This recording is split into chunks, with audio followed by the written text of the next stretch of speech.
Red Sox and White Sox. This will be a marathon affair. Dustin Pedroia batting leadoff for Boston after being out of the starting lineup for 2 games with a sore left wrist.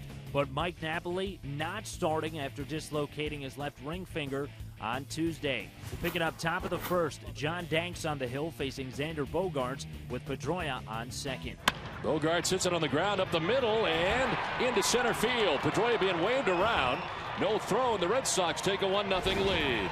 So a good start to tonight for the Red Sox and for Xander Bogaerts, who drives in the game's first run. First RBI of the season for Bogaerts. It's also the first run the Red Sox have scored in the first all season. Clay Buchholz starting for Boston. Bottom of the first, 2 outs, a man on second. Jose Abreu broken back grounder to third. Ryan Roberts fields, and his throw to first is bad. It gets away from Daniel Nava.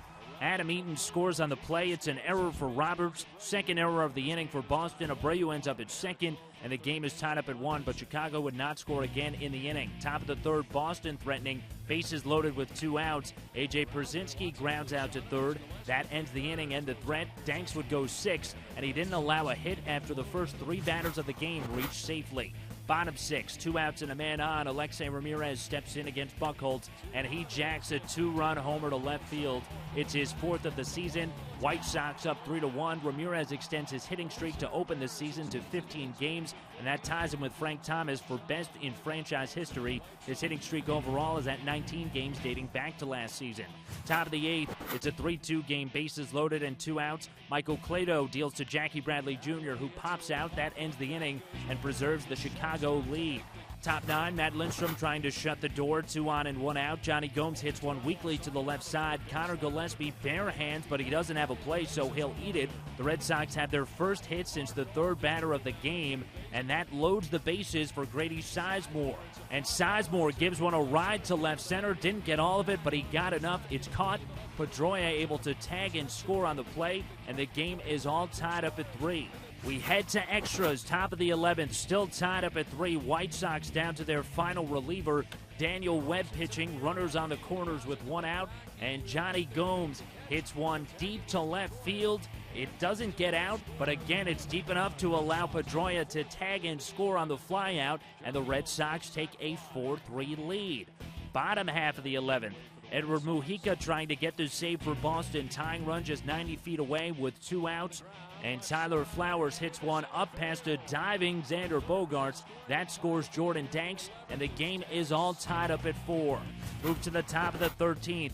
Webb still on the mound for Chicago. Go-ahead run 90 feet away with 2 outs, but Johnny Gomes gets caught looking. That ends the inning.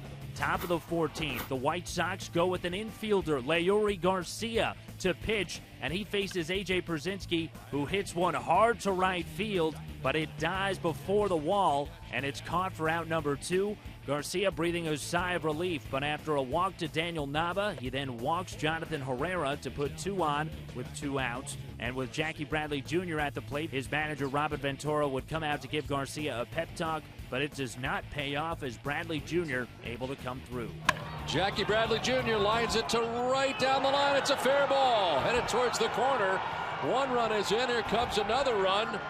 It is a 2-run double for Jackie Bradley Jr., and the Red Sox take a 6-4 lead in the 14th inning. And 6-4 would be the final as the Red Sox win. That hit by Jackie Bradley Jr. was the first base hit for the Red Sox that left the infield since the 3rd batter of the game. This one lasted 5 hours and 17 minutes. The win for Boston snaps a 3-game losing streak. Chris Capuano pitched 2 2/3 innings of scoreless relief to get the win, and the White Sox pitching staff surrendered 15 walks.